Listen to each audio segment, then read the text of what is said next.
Hi ನಮಸ್ಕಾರ ಎಲ್ರಿಗೂ. Welcome to Divya Gowda YouTube channel. ನಾನಿವತ್ತೊಂದು ಸ್ಪೆಷಲ್ ಸ್ವೀಟ್ ಕುಂಬಳಕಾಯಿಂದ ಮಾಡೋ ಅಂಥ ರೆಸಿಪಿನ ಮಾಡ್ತಾಯಿದ್ದೀನಿ. ಬನ್ನಿ. ಆಗಿದ್ದು ನಾನು ಸ್ವೀಟ್ ಕುಂಬಳಕಾಯಿ ಮೀಡಿಯಮ್ ಸೈಜ್ ತೊಗೊಂಡಿದ್ದೀನಿ. ಅದನ್ನು ಸಿಪ್ಪೆ ಎಲ್ಲ ತೆಗೆದಿಟ್ಬಿಟ್ಟು ನೀಟಾಗಿ ಎತ್ತಿಟ್ಕೊಂಡಿದ್ದೀನಿ. ಮತ್ತು ಅದರೊಳಗಡೆ ಇರೋ ಸೀಡ್ಸ್ ಮತ್ತು ಕಿರುಳು ಎಲ್ಲನೂ ನೋಡಿ ಈ ಥರ ಸಣ್ಣ ಸಣ್ಣದಾಗಿ ಪೀಸ್ ಮಾಡಿ ಕಟ್ ಮಾಡಿ ಇಟ್ಕೊಂಡಿದ್ದೀನಿ.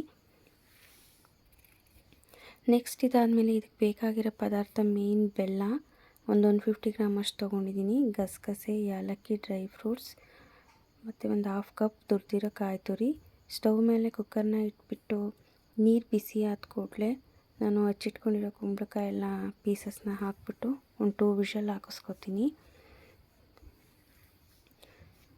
ಸೊ ಇದಾದಮೇಲೆ ನಾನು ಇದಕ್ಕೆ ಸ್ವೀಟ್ ಬೇಕಲ್ಲ, ಬೆಲ್ಲನ ಸ್ವಲ್ಪ ನೀರು ಹಾಕಿ ಕರಗಿಸಿಟ್ಕೋತೀನಿ, ಕಲ್ಲೇನಾದರೂ ಇರುತ್ತೆ ಅಂತ.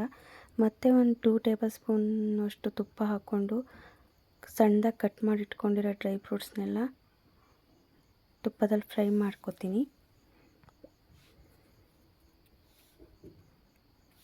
ನೋಡಿ ಎಷ್ಟು ಚೆನ್ನಾಗಿ ಬೆಂದಿದೆ ಅಂತ. ಇದಾದಮೇಲೆ ನಾನು ಬೆಂದಿರೋ ಕುಂಬಳಕಾಯಿಗೆ ಕರಗಿಸಿಟ್ಕೊಂಡಿದ್ನಲ್ವ ಬೆಲ್ಲ, ಅದು ಹಾಕ್ಕೋತೀನಿ. ನೆಕ್ಸ್ಟ್ ರುಬ್ಬಿರೋಕಾಯಿ ಎಲ್ಲ ಹಾಕ್ಕೊಂಡು ನೀಟಾಗಿ ಮಿಕ್ಸ್ ಮಾಡಿಕೊಂಡು ಒಂದು 2 ಮಿನಿಟ್ಸ್ ಲೋ ಫ್ಲೇಮಲ್ಲೇ ಸ್ಟವ್ ಮೇಲೆ ಬಿಡಬೇಕಾಗತ್ತೆ. ನೋಡಿ ಎಷ್ಟು ಚೆನ್ನಾಗಿ ಎಲ್ಲ ಮಿಕ್ಸ್ ಆಗಿ ಚೆನ್ನಾಗಾಯಿತು ಅಂತ. ಆಮೇಲೆ ನಾನು ಡ್ರೈ ಫ್ರೂಟ್ಸ್ ಹಾಕ್ಕೊಂಡು ಸರ್ವ್ ಮಾಡಿಕೊಂಡ್ರೆ ಸ್ವೀಟ್ ಆಗಿರೋ ಕುಂಬಳಕಾಯಿ ಹಲ್ವಾ ರೆಡಿ. ನೀವು ಕೂಡ ನಿಮ್ಮ ಮನೇಲಿ ಟ್ರೈ ಮಾಡಿ ಹೇಗಿತ್ತು ಅಂತ ತಿಳಿಸಿ. ನಾನು ಇದೇ ವಿಡಿಯೋದಲ್ಲಿ ಇನ್ನೊಂದು ರೀತಿ ಕುಂಬಳಕಾಯಿನ ಸ್ವೀಟ್ನ ಮಾಡೋದು ಹೇಗೆ ಅಂತ ತೋರಿಸ್ಕೊಡ್ತೀನಿ. ವಿಡಿಯೋನ ಸ್ಕಿಪ್ ಮಾಡದೆ ಕೊನೆವರೆಗೂ ನೋಡಿ. ಬನ್ನಿ, ಆಗಿದ್ರೆ ಸ್ವೀಟ್ ಕುಂಬಳಕಾಯಲ್ಲಿ ಇನ್ನೊಂದು ರೀತಿ ಸ್ವೀಟ್ನ ಮಾಡೋದು ಹೇಗೆ ಅಂತ ನೋಡೋಣ. ಮೇಯ್ನ್ ಇದಕ್ಕೆ ಬೇಕಾಗಿರೋದು ಕುಂಬಳಕಾಯಿ ಹಚ್ಚಿಟ್ಕೊಂಡಿದ್ದೀನಿ ನೋಡಿ, ಈ ರೀತಿ ಸ್ವಲ್ಪ ದೊಡ್ಡ ಸೈಜಲ್ಲಿ ದಪ್ಪ ಪೀಸಸ್ ಮಾಡಿ.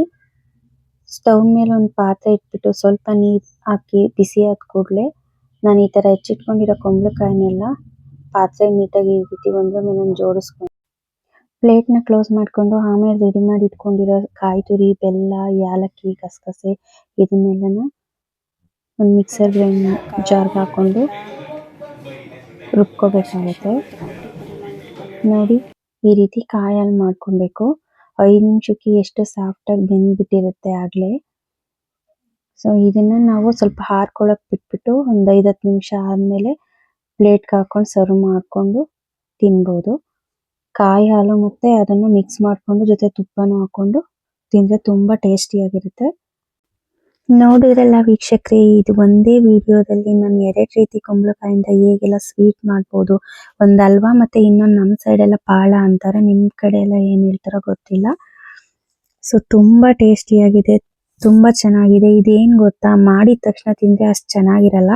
ಒಂದು 2 ಅವರ್ ಬಿಟ್ಬಿಟ್ಟು ನೀಟಾಗಿ ತಣ್ಣಗಾದ್ಮೇಲೆ ತಿನ್ನೋದ್ರಿಂದ ತುಂಬ ಟೇಸ್ಟ್ ಕೊಡುತ್ತೆ. ಆ್ಯಂಡ್ ಯಾರೆಲ್ಲ ನಮ್ಮ ವಿಡಿಯೋನ ವಾಚ್ ಮಾಡ್ತಾ ಇದ್ದೀರಾ, ಸಬ್ಸ್ಕ್ರೈಬ್ ಮಾಡದೆ ದಯವಿಟ್ಟು ಸಬ್ಸ್ಕ್ರೈಬ್ ಮಾಡಿ. ಮತ್ತು ವಿಡಿಯೋ ಇಷ್ಟ ಆಗಿದ್ರೆ ಒಂದು ಲೈಕ್ ಮಾಡಿ.